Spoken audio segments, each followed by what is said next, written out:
Hey everybody, welcome back to the Build Show. We're out here at the pool house. It's coming along great. You can see here, we're going to start out on this wing here. I call it the Pavilion.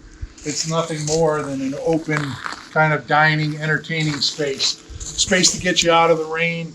If you're having that party and all of a sudden that rainstorm comes, it allows you to get out of it. This is going to remain open frame. These columns will simply get painted. We have a concrete slab and some bluestone and patios going in here, so this is working towards getting finished.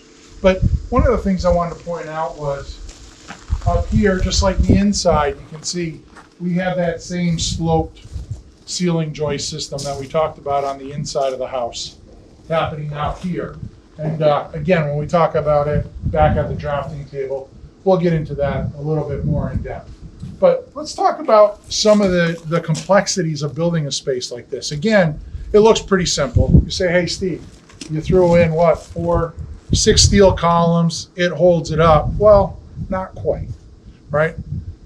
We have the ocean, we have 120 mile an hour wind zone here. And think about it for a second. We basically have this sail of a roof, volume space, that wants to just fly away in that deep wind. But somehow we have to take that and anchor it to the ground and keep it from swaying. So think about it for a second. If I'm just standing in a stiff wind and I hold up a piece of plywood, right? It wants to blow me over, tilt, sway, all of this stuff. How do I make myself a rigid structure? Well, it starts with the foundation, right? Yes, these are steel columns.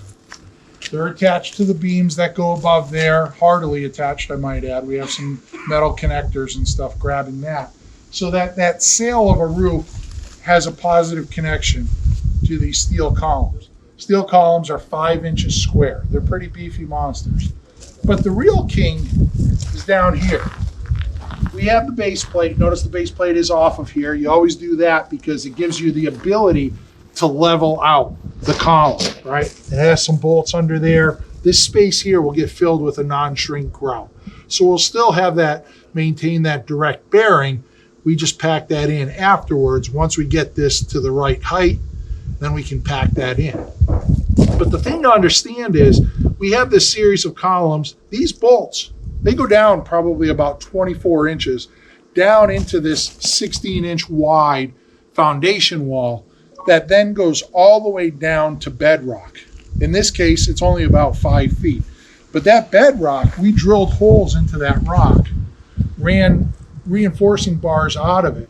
So this column basically, and roof, basically has a direct attachment to what is the rocky seaside cliff here on site, right? So we have that direct attachment. So as this thing tries to push over, this resists it, but those 4 bolts take that lateral force and put it into the foundation. And the foundation resists that lateral bending of these columns or pushing over of these columns, right? So we're battling those shear forces of the wind here and trying to keep this thing basically from blowing over. Now, that's all nice and easy when we have this nice retaining wall here that is also working to keep the patio on one side and then have Mother Nature roam the other side. But what happens if we don't have the luxury of having this retaining wall and having it pinned down to the bedrock? Well, if we come over here, we'll notice the detail is not very different, right? We have our column, it comes down, we have our full bolts, and it goes into this giant concrete tube footing. Well, that concrete tube footing, just like over there, these concrete bolts go down about 2 feet. They go down through this cylindrical piece of concrete. Well, this tube footing goes down about 5.5 feet into the ground, and it has a series of spiral stirrups. So think of it like this. Instead of taking my body and just having my feet buried or sitting on top of the ground and the wind trying to push me over, what if I took my legs and I buried them this far into the ground, right? Then it'd be much harder to push me over because I have that lateral reinforcement of having my foundation go all the way down into the ground. So basically this column just simply extends by virtue of the base plate reinforcing, it extends that 5.5 feet down into the ground, and it resists that overturning moment. By resisting the overturning moment, it means that Mother Nature can throw us that 100-mile-an-hour wind, and our building still stands up. Hey everybody, welcome back to the studio here. Hope you enjoyed the little tour outside the outdoor pavilion. I'm going to take a little look here down at the drawings. Guess who's back? Our trusty friend Big Red. What I have here is, this is a quick building section of that outdoor pavilion. And the things that I wanted to highlight were pretty much the two foundation systems that we have in that building. We actually had two conditions, even given the close proximity of the two foundation systems, they still ended up being quite different. The condition on the right here, you can see, we actually had some ledge out there that we had to take down in a few places, but we ended up with a pretty much uniform ledge. And then we attached our foundation to that, and then we attached our column to that. The structural engineer, in my discussions with him, his take on ledge is we either attach all of the foundation to it or we attach none of the foundation to it. You don't kind of do half here where there's rock and then half where there isn't. So we ended up taking a little bit of the rock down to get it at somewhat of a uniform height, and then we could simply apply a full connection across the pavilion to the existing ledge. On the other side was all basically fill or existing earth out there. And so that just meant that we would dig down the foundation like you typically would and put it on some nice compacted soil out there. But those two conditions, even though this one here is connected to the ledge that we see here, and it's a traditional footing and retaining wall, and then the post comes down to it, over here we have a pier footing. But from the top of the footing up, and from the top of the footing here up, the condition pretty much is the same. It's those two steel columns that we saw out at the job site there with the large base plates and bolts and stuff going down. So what I wanted to focus on is, let's first take a look at that detail in detail, and then we'll swing over and we'll take a look here at what happens at the pier. So the first one to take a look at is, this is the one, again, where we connected to the ledge. All right, so here's that line of ledge that was happening there. So ledge is everything underneath here. So what we did was we installed some steel dowels, reinforcing rods. And you can see those go down, and they go down into a pocket. And then that pocket, those rebar basically get epoxied in to the ledge. So they basically become this series of fingers that are coming outside of the rock that we can then cast our foundation around. So you can see that those rods, they go up pretty significant in height. So they actually pass through the footing. So the footing is then cast. You can see the footing there is cast down, but those rods go all the way up. And then after that gets cast, we have a secondary rod that captures the wall, and that goes up. Now, a couple other things to notice. In the footing, we have horizontal rods. Now, those are running through the footing.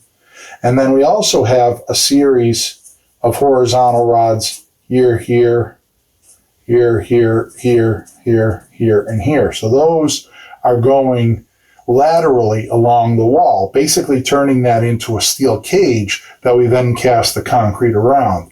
So this wall is actually doing a couple things. One, it's attached to the stone, so it becomes an extension of the stone. Two, because of its attachment and this series of reinforcing bar inside there, this wall is resisting the overturning moment of wanting to bend over due to the lateral load of the ground on this side, so that when we impose the load of the ground, that load turns into horizontal load and the wall wants to bend. All right, so we need to resist that. And that's what that reinforcing rod is doing, as well as giving us that strong attachment into the ground. So here, our wall stops intentionally, and it stopped below. You can see here, there's a couple lines here. These two lines here constitute our stone pavers, which is the finish of the floor. Now we want to make sure that base plate gets below that because we don't want to see any of the bolts of plate or any of the mechanism that is holding this place together. We just want to see this clean 5.5-inch column just go through the stone, disappear, and be a nice, clean, modern fit there. But you can see also that base plate, it's a strong base plate. It's on the order of, about 12 inches square. It's 3/4 of an inch thick, but we also have these bolts that come down, anchor bolts, and those anchor bolts turn like the letter J. So again, footing connected to ledge stone here with rebar. The wall is connected to the footing by a series of bars. And then these anchor bolts then extend up and they connect that base plate to the foundation wall. So, not to date myself, but there's that old song that the ankle bone's connected to the knee bone, or shin bone's connected to the knee bone, blah, blah, blah. Well, here you go, right? Ledger's connected to the footing's connected to the wall's connected to the anchor bolt's connected to the base plate, column's connected to the base plate, right? So what does that all mean? When we were out there, I talked about the pavilion is basically this giant roof. If we go back here for a second and look at it, we basically have this giant structure here, but it's air open here and it's air open in here. So what do we have basically? We basically have this kite that wants to just fly away. And I noted that we're by the ocean, so we're in the 120 mile an hour wind zone. Now, we might never see that level of wind there, but understand that there is the potential to have that, and that's what we have to design to. So we have the highest wind zone available, and we have a structure with no walls that's acting like a kite. So we have to make sure that, one, it doesn't tip over or tear off or overturn, bend, twist, or get manipulated by the wind, right? So we come back here, we look at that series of connections on the right side where we have that ledge stone. And basically what we're trying to do is we're trying to give this column, which goes down to there, just really strong feet, right? So it's like I explained when you were out there, if I was just standing there and someone came over and tried to push you over, well, you might fall over pretty easy. But if you had a way to stick spikes at the bottom of your shoe and go down into the ground 18 inches, then your stiffness or your lateral stability would greatly increase. So by going all the way down and connecting to the rock here, we're making this a very stiff column by this series of connections. Hopefully that helps understanding a little bit about lateral resistance and wind loading. These are two foundations. They're not that common. I mean, every once in a while I come across these.